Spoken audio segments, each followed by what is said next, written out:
ଝିଅଟା କିଏ?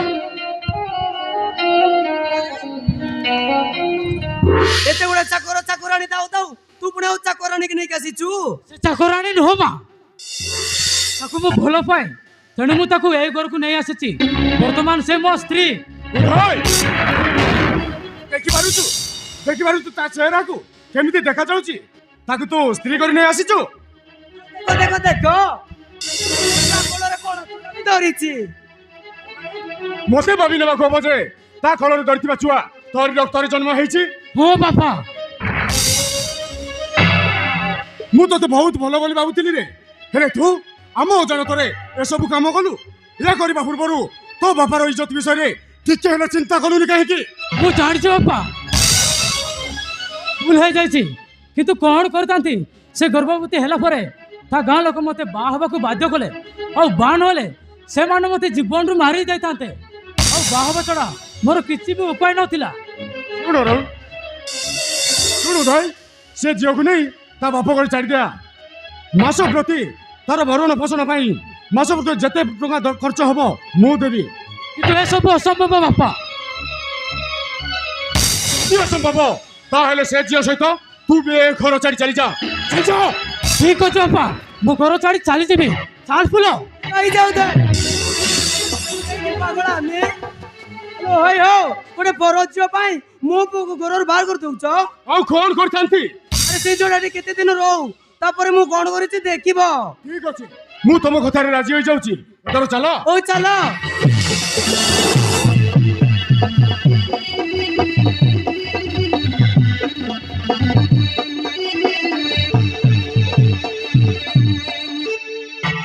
ଦେଖିଲ ତ ବାପା, ତମ ବାପା ମା କଣ ସବୁ କହିଗଲେ।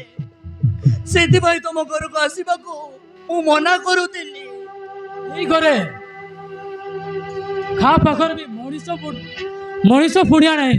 ତେଣୁ କିଏ କାହାର ମନ କଥା ବୁଝିପାରନ୍ତିନି। ଦେଖିବ ଧୀରେ ଧୀରେ ସବୁ ଠିକ ହେଇଯିବ। ମତେ ବେଶୀ ଡର ଲାଗୁଛି ବାବୁ।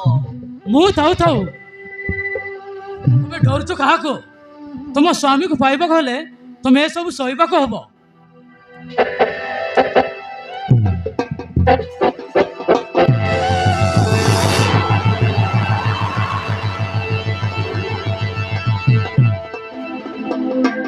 ହ୍ୟାଲୋ ଉଦୟ ବାବୁ, ମୁଁ ଶୁଣିଲି ତମେ କାହାକୁ ନ ଜଣାଇ ଗୋଟେ ବୋହୂକୁ ନେଇ ଆଣିଛ। ହଁ, କାହିଁ ଟିକେ ଦେଖିବା।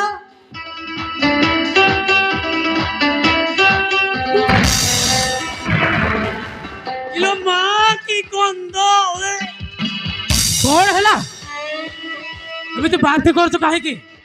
ମୋର କିଛି ହେଇନି ମ, ମୋର କିଛି ହେଇନି। ଦେଖିଲ ଗୋଟେ ବିଶ୍ୱ ସୁନ୍ଦରୀ କି ନେଇ ଆସିଛ। ଏ ଦୁନିଆରେ କଣ କୋଉଠି ଝିଅ ମିଳିଲେନି? ଆରେ ସେ ଅସୁନ୍ଦରୀ ହେଇପାରେ, କିନ୍ତୁ ତମ ପରି ବେଇମାନ ଧୋକାବାଜ ଝିଅ ନୁହେଁ। ତମେ ସିନା ଜଣଙ୍କୁ ଭଲ ପାଇ ନିଜ ମାତ୍ର ପାଇଁ ଅନ୍ୟ ଜଣଙ୍କୁ ବାହା ହେଇଯିବ, କିନ୍ତୁ ସେ ସେମିତି ଝିଅ ନୁହଁ। କହିଲେ ତ ବାନ୍ତି ଯାଉଛି ଆଉ। ଏ ମିଷ୍ଟର ଉଦୟ, ଏ କଥା ଯଦି କାହାକୁ କହିବୁ ତାହେଲେ ପ୍ରଳୟ କରିଦେବି। ପ୍ରଳୟ। ମୁଁ ଆଲିସା ନୁହେଁ, ବିଶ୍ୱକନ୍ୟା। କଣ ହେଇଛି ଆଲିସା, ଏମିତି କାହିଁକି ପାଟି କରୁଛ? କଣ ଆଉ ହବ, ତମ ଗେଲା ଭାଇ ଗୋଟେ ବୋଉ ନେଇକି ଆସିଛି। ଖାଲି ସେତିକି ନୁହେଁ, ମା ଛୁଆ ସାଙ୍ଗରେ ନେଇ ଆସିଛି। ମାନେ ସାବୁନ ସହିତ ସାମ୍ପୁ ବି ଫ୍ରି କି ନେଇ ଆସିଛି ପରା। ଉଦୟ, ଏସବୁ ତୁ କଣ କଲୁ? ସେ କଣ କହିବ? ସେ କିଛି କହିବନି। ହ୍ୟାଲୋ ହ୍ୟାଲୋ, ଏ ଦେଢ଼ଶୁର ଆସିଛି ପରା, ଟିକେ ମୁଁ ଦେଖେଇ ଦଉନ। ଦେଖା ଦେଖା।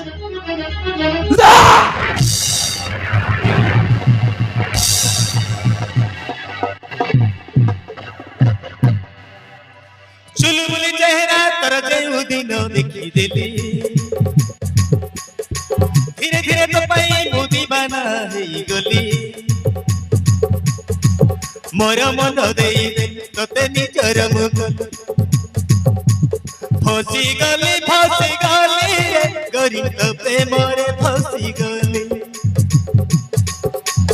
पाई गली पिया तोते भल पाई गली तोते भल पाई गली तो ପ୍ରେମରେ ଫସି ଗଲି।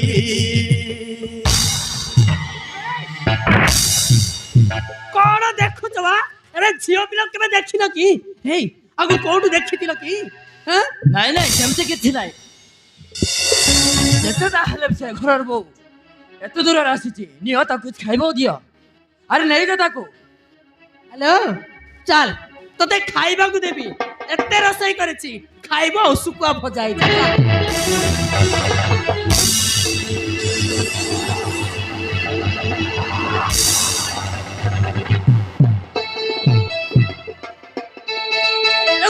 ଏସବୁ କଣ କଲୁ? ଭାଇ ଆରେ ମୁଁ କଣ ଭୁଲ କରିଛି?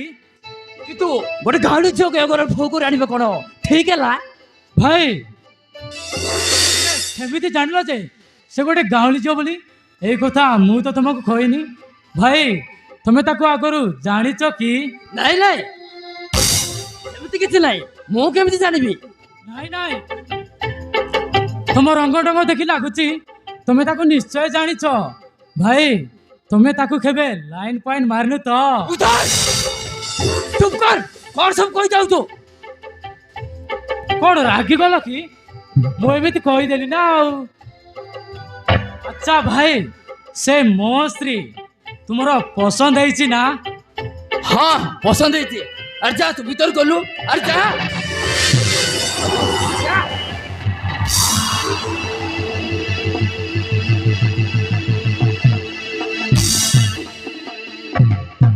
ଆରେ ଏସବୁ କଣ ହେଇଗଲା? ଏ ଫୁଲକୁ ତ ମୁଁ ଭଲ ପାଉଥିଲି, ଆଉ ଏ ଉଦୟ କେତେବେଳେ ଭଲ ପାଉଥିଲା?